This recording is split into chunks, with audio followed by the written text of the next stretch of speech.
Tom Trento here at the United West with two amazing ladies, two Jewish women making an impact in the United States today. We have Michelle Terris, the founder, president of JEXIT, Jews Exiting the Democrat Party. And then we have Karys Rhea, who's a subject matter expert on all things in the Middle East. Ladies, welcome to the show. Thanks for having us. Look, we have a lot to do. Last night was the debate with President Trump and Vice President Kamala Harris. Today is 9/11. We have 50-something days left to the election. I know you guys are busy. Let me get your thoughts first. What is your quick thought on the debate last night, Michelle, and on this solemn day, 9/11, 23 years since the attack in America? Well, Tom, we watched the debate last night in a movie theater that we rented out. We had a debate party, and there were a lot of people there. It was very successful. And for the most part, everyone felt that President Trump did win the debate. However, they were very unhappy with the moderators, ABC, and one of the main things that the people felt was that his closing thoughts, they felt should have been throughout the whole debate and in the beginning of the debate, because that was basically, calling her out for the last 3.5 years and holding her to it. Yeah, the whole idea of, you've been there for 3.5 years. What have you done? You've done nothing, nothing at all. A quick thought, Michelle, on 9/11, and then Karys, I have some questions for you. Well, we have a tradition in our household. Since the first anniversary of 9/11, my children and I have taken sweets and treats to the local here in Weston firehouse and police station. And for the first 5 years of this tradition, it was flooded with people. The table in the firehouse was full of sweets and treats and flowers and plants. And so at the police station as well, we used to take photos. They put the kids on the fire trucks, and we just paid our respects and our gratitude. After 5 years, I was the lone soldier at the firehouse and the police station. So the point I'm making is we've forgotten. And it's so important now with what's happening in our country, with the rewriting and the editing and the deleting and erasing of our rich history, our rich Jewish history and our rich American history. We must not forget. Yeah, absolutely. A solemn day indeed, and the memorial needs to continue, and America needs to remember. But as time goes on, people forget. Karys, how did you become a subject matter expert on Israel, on the Middle East, on these issues? What's your background, and what are you doing now? Yeah, well, thanks for having me again. It was a slow roll. I grew up in the Bay Area, pretty much the wokest place in the country, some would say. And I actually think it was 9/11 that first got me thinking about my political views and my Zionist identity and fighting for Israel and for Judeo-Christian values. 9/11 had an impact on me because I really didn't understand the phenomenon of religious extremism. And so I started looking into Islamic extremism and learning about the Middle East. And of course, Israel is the biggest victim, I would say. I mean, other Muslims as well are victims of Islamic extremism throughout the Arab world. But, in terms of a focal point, Israel is living with jihadists on all fronts, right? I mean, it's pretty much fighting a 5-front war right now. People think there's just a war going on in Gaza, but they're fighting Hezbollah in the north. They're fighting Hamas and other terrorist groups in the West Bank. They're fighting the Houthis in Yemen, all controlled by, which are all puppets of Iran. So I think 9/11 was actually the first moment that I really took an interest in that region of the world. And Today, I'm living in DC. I work as a producer for Epoch Times, but I also write and speak a lot about Israel, the Middle East, anti-Semitism, and sometimes general political and cultural issues as well. And you studied, part of your studying, you studied here in the United States, obviously, but you spent some time in Israel studying, correct? Absolutely. I got my undergrad at New York University in broadcast journalism and religious studies. I was a double major. And then for grad school, I went abroad to Israel and I got a degree in government, specifically counterterrorism and homeland security. Beautiful. I want to know, I'm a evangelical Christian, and my Christian friends want to know, why do all these Jewish people lean so far to the left to the point where you go, what are you doing? It's tragic, huh? I think there are a lot of theories about this. One of them is the fact that, well, first of all, let me just preface this by saying that may be true in America, but that's not true, for example, for Jews in Eastern Europe. If you go to Eastern Europe, and even increasingly in places like Britain, where there's a much smaller, tighter community, or Argentina, you're going to see Jews that are actually a lot more conservative. But we in America are not taught about Soviet anti-Zionism, which was really just anti-Semitism. The Soviet Union literally appropriated Nazi propaganda in their messaging and substituted the word Jews for Zionists and spread it all around their spheres of influence. Stalin is known as, the arch anti-Semite. But we're really taught about the Holocaust and the threat from the far right, which is real. It is real. It is a horseshoe. So when you get farther enough to the left and the right, they kind of loop around and meet right in the middle.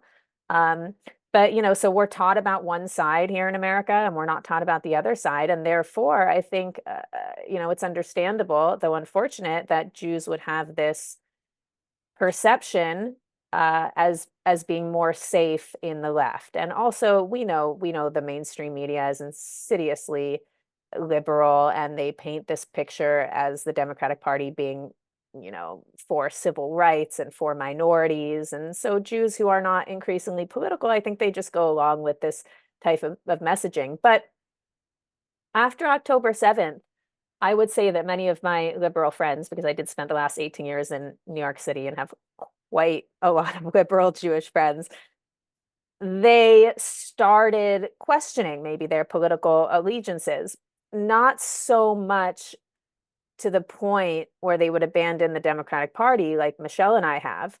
But for the first time, they've kind of been given a wake-up call to see how the anti-Semitism today is primarily coming from the left. Again, that doesn't mean there's not anti-Semitism on the right. Michelle and I experience that as well.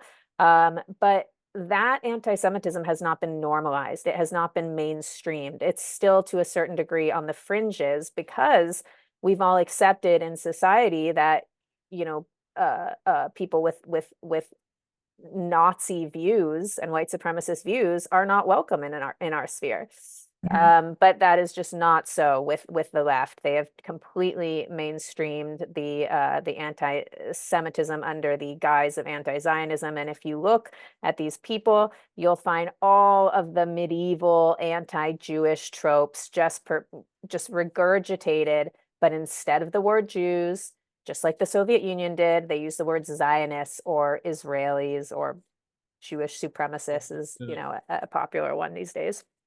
To contribute to that, Jewish Americans are the least religious group of all religions in America. Mm-hmm. They are secular leftists, and their ideology is their religion. Yeah, in our work, and we've spent a lot of time in Israel, and Israeli is much different than, a New York Jewish person. That's for sure mostly conservative, the Israelis. But Karys, if you had to sit down with one of your relatives or one of your lefty friends and give them one reason why they should leave the Democrat Party, get the hell out of there, what is their reason? I'd probably tell them to go talk to JEXIT. No, Right, I mean, answer. I you know, that's so tough because I've been studying this insidious anti-Semitism on the left for so long. So the amount of evidence for this is just overwhelming. Like, where do you even start? But probably today, if I sat down with somebody, I would just refer to the debate from yesterday. And I would say, look, you had Kamala Harris. Yes, she paid lip service to things that you probably believe in, like a two-state solution and you know, the right to self-defense, you know. But did you hear her also call for a ceasefire while at the same time saying that Ukraine should experience an unconditional victory and fight as long as it takes to be victorious over Russia? How come she didn't use that same verbiage when it came to Israel? How come she's okay with Israel accepting defeat in the form of some sort of compromise where there is still a possibility and an inevitability of Hamas surviving after this war and therefore guaranteeing many more October 7th down the road, as Hamas leaders had made clear that they will commit if they survive, while she doesn't apply the same standard to Ukraine, right? If you look at what Trump wants to do, he's saying, look, we believe in Israel winning this war. How do you do that? You use overwhelming force, you crush them, and you do it fast, right? He doesn't want, you know, more lives lost. He doesn't want more suffering on any side. So he's just saying, get this done fast. Kamala has actually been prolonging this war because of these, you know, this unbelievable micromanaging and holding, you know, weapons like hostage based on these specific conditions that she wants. She's actually been prolonging the suffering of the Palestinian people. She doesn't know what it's like to win a war. And, you know, so you might believe her lip service about Israel, but if you look at the debate and you just look at her posturing in the last few weeks where she said she would actually consider an arms embargo against Israel. Now, look, we can have a conversation in good faith about whether, you know, America should be sending $3.8 billion or whatever to Israel every year.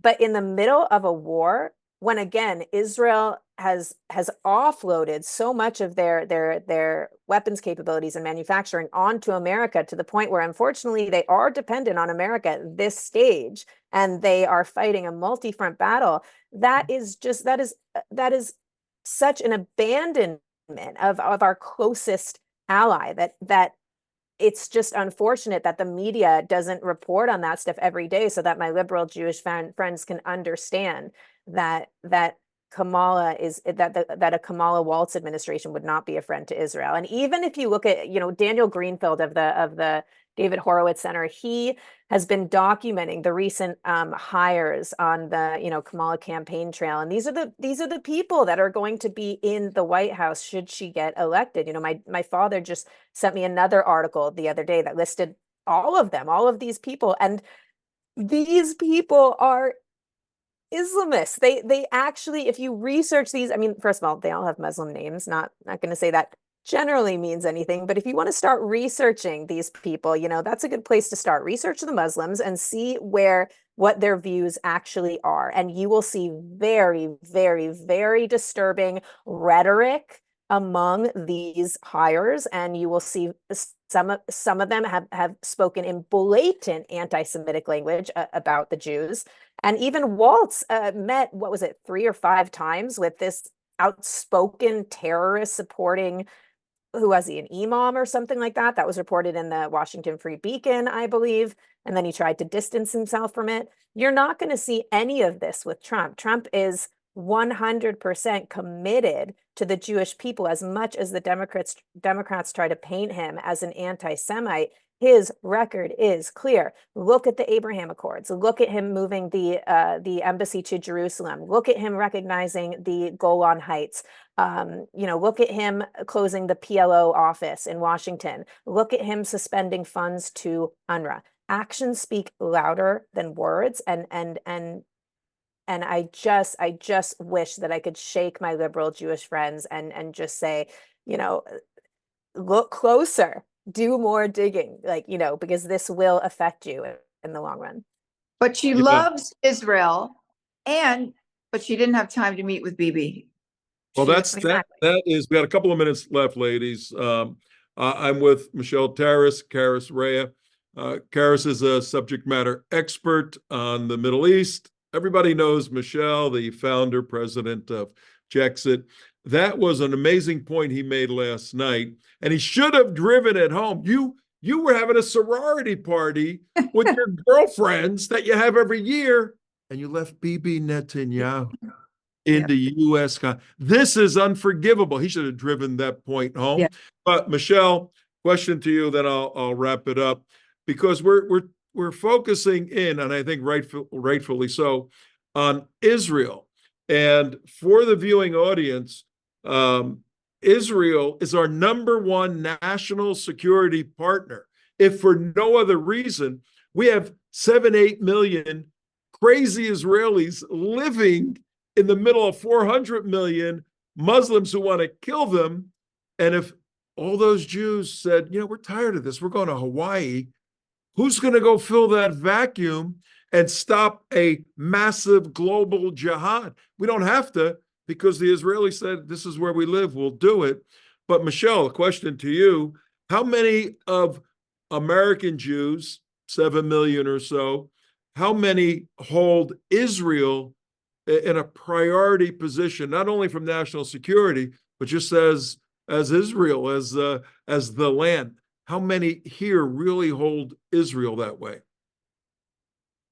Not enough. And Karys basically stressed that after October 7th, it should be a one-issue vote, right? Unfortunately, you see the polls. We're not where we need to be. And it's very, very, very devastating to us, because Israel, as you've always taught me, Tom, Israel is the West's first line of defense. We share the same enemy. And Jewish Americans have zero connection, the majority, to Israel or their religion, for that matter. So they need to embrace their faith a bit more and find out their identity, because it's just history repeating itself again. It's cycling again. And you see what's going on in the colleges. Finally, these Jewish students are standing up and speaking out. You see them at the RNC. But the problem with most of them, they've JEXIted the Democrat Party. So did Dershowitz. But they don't recognize that they've had a home all these years in the Republican Party. I am a delegate. I'm a Florida delegate for CD 25. That's Debbie Wasserman Schmutz's district. I was in the second row with signs at the convention.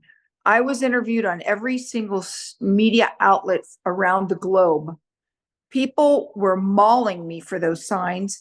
People were, I couldn't get from the hotel to the convention. I had a 5-minute walk. Took me 45 minutes every day, from people coming up to me, crying, praying. They were asking us, are you Jewish? And at first I was a little nervous. I'm like, why?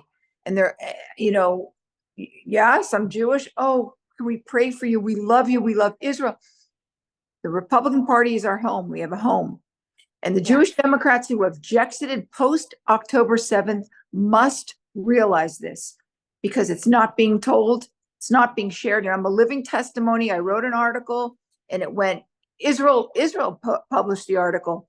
We have a home, and we must recognize that. And President Trump is the greatest, I'll quote Bibi Netanyahu, the greatest friend Israel has ever had in the White House. And I just want to say really quickly, when you say how close is Israel to the American Jewish community psyche, it's true that it's not enough. I mean, we know that over 70% of Jews still vote Democrat, but there is this discrepancy. They have polled American Jews, and they've found that over 80% do consider Israel a close part of their identity. So there's this cognitive dissonance where they do feel some sort of affinity to Israel or to Zionism, but they're not connecting the dots.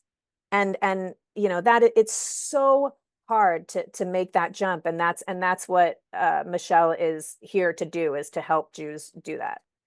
Absolutely. And that's a That's a very good point to leave on, that dissonance. I love Israel, but I'm going to do everything over here that goes against my love for Israel. That's a great discussion for next time. Ladies, thank you very, very much. I'll tell you what, Karys, take a few seconds and leave our audience with a closing thought. Jews and Christians need to understand that we are bonded by history, okay? For all of the